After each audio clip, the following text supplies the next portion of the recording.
Comenzamos este curso dando la definición del equilibrio de una partícula, donde si la resultante de todas las fuerzas que actúan sobre una partícula es cero, se dice que la partícula se encuentra en equilibrio. Entonces, una partícula sometida a la acción de dos fuerzas estará en equilibrio si ambas fuerzas tienen la misma magnitud, la misma línea de acción, pero sentidos opuestos.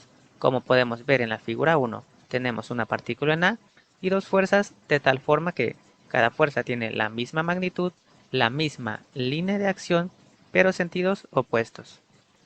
Otro caso de partícula en equilibrio se muestra en la figura número 2, donde aparecen cuatro fuerzas que actúan sobre la partícula en A. Tenemos la partícula A y tenemos cuatro fuerzas F1, F2, F3 y F4.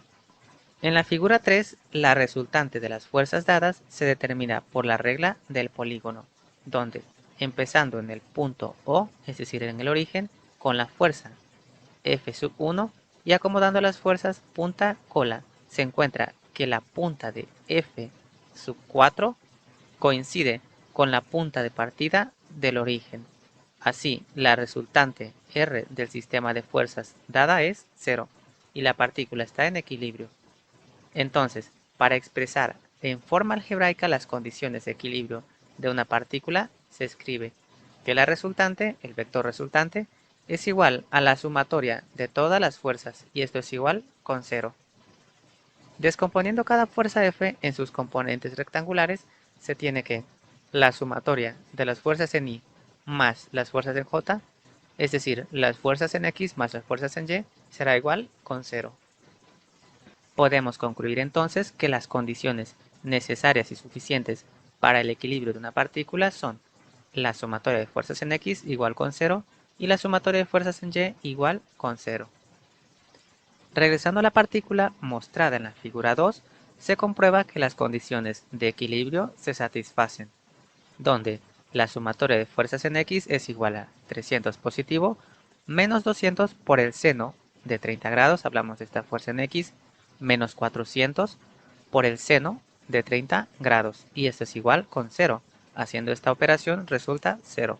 Y la sumatoria de fuerzas en Y es igual a menos 173.2 libras menos 200 por el coseno de 30 grados. Aquí hablamos de esta fuerza que estaría en esta dirección, más 400 por el coseno de 30 grados. Aquí esta fuerza en Y simplemente es 400, que es la magnitud, por el coseno de 30 grados. Haciendo esta operación, esto resulta 0.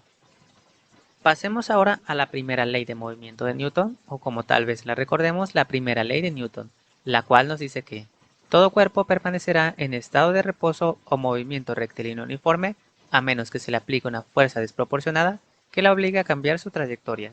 En este caso tenemos una definición más formal, la cual nos dice que si la fuerza resultante que actúa sobre una partícula es cero, la partícula permanecerá en reposo, si originalmente estaba en reposo, o se moverá con velocidad constante en línea recta, si originalmente estaba en movimiento. De esta ley y de la definición de equilibrio expuesta en la sección anterior, se deduce que una partícula en equilibrio puede estar en reposo o moviéndose en línea recta o con velocidad constante. En la siguiente sección se considerarán varios problemas concernientes al equilibrio de una partícula. Pasemos ahora a problemas relacionados con el equilibrio de una partícula y diagramas de cuerpo libre, donde, en la práctica, un problema de ingeniería mecánica se deriva de una situación física real. Un esquema que muestra las condiciones físicas del problema se conoce como diagrama espacial. Un gran número de problemas que trata de estructuras puede reducirse a problemas concernientes al equilibrio de una partícula. Esto se hace escogiendo una partícula significativa y dibujando un diagrama separado que muestra a esta y a todas las fuerzas que actúan sobre ella. Dicho diagrama se conoce como diagrama de cuerpo libre. Por ejemplo, considérese el embalaje de madera de 75 kilogramos mostrado en el diagrama espacial de la figura 4A. El diagrama de cuerpo libre del punto A se muestra en la figura 4B. En este diagrama podemos ver la tensión que va desde A hasta C, la tensión que va desde A hasta B los ángulos además del peso total. Esta muestra al punto A y las fuerzas ejercidas sobre A por el cable vertical y las dos cuerdas.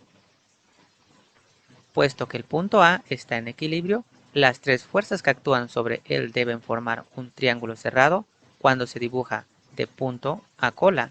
Este triángulo de fuerzas ha sido dibujado en la figura 4C, en el cual tenemos la tensión desde A hasta B, la tensión desde A hasta C, el peso total, además de los ángulos. Pasemos ahora a un primer ejemplo. En este caso, en C se amarran dos cables y se le carga como se muestra en la figura. Determine la tensión, inciso A, en el cable AC, inciso B, en el cable BC.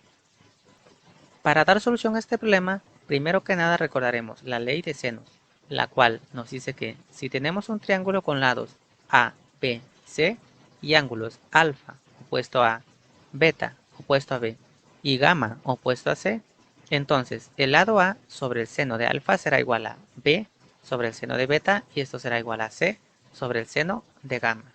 El paso 1 para solucionar este problema sería comenzar con un diagrama de cuerpo libre en el punto C, en el cual dibujamos el plano R2, donde tendríamos la fuerza F1 de 500 newtons, la tensión desde C hasta A, tenemos este ángulo de 50 grados que sería igual a este ángulo con la vertical por ser alternos internos, tendríamos la tensión desde C hasta B, tendremos este ángulo de 30 grados que sería igual a este ángulo de 30 grados porque serían alternos internos. El paso 2 sería realizar un triángulo de fuerzas. Y en este triángulo de fuerzas podemos ver a la fuerza F1, a la tensión desde B hasta C y a la tensión desde A hasta C. Y los ángulos se determinan en este caso a partir de este triángulo rectángulo que tendríamos 30 grados y por consiguiente este sería un ángulo de 60 grados. ¿Por qué? Porque 180 grados menos 90 grados menos 30 grados resulta 60 grados. Y este ángulo, por ser alterno interno con este ángulo, sería de 60 grados. Y este ángulo de 40 grados se determina a partir de este triángulo rectángulo donde tendríamos 50 grados y 180 grados menos 90 por ser un triángulo rectángulo menos 50 resulta 40 grados. Y este ángulo de 80 grados se determina a partir de que 180 grados menos 60 menos 40 es igual a 80 grados. El paso 3 sería resolver aplicando la ley de senos en este caso. Entonces, tendríamos que la tensión desde A hasta C sobre el seno de 60 grados, por ser su opuesto, será igual a la tensión desde B hasta C sobre el seno de 40 grados, que sería su opuesto, y esto sería igual a la fuerza F1 sobre el seno de 80 grados, por ser su opuesto. Así, tendríamos que la tensión desde A hasta C sería igual a F1 sobre el seno de 80 grados por el seno de 60 grados. ¿Qué hicimos en este caso? Simplemente de esta igualdad con esta despejamos a la tensión AC.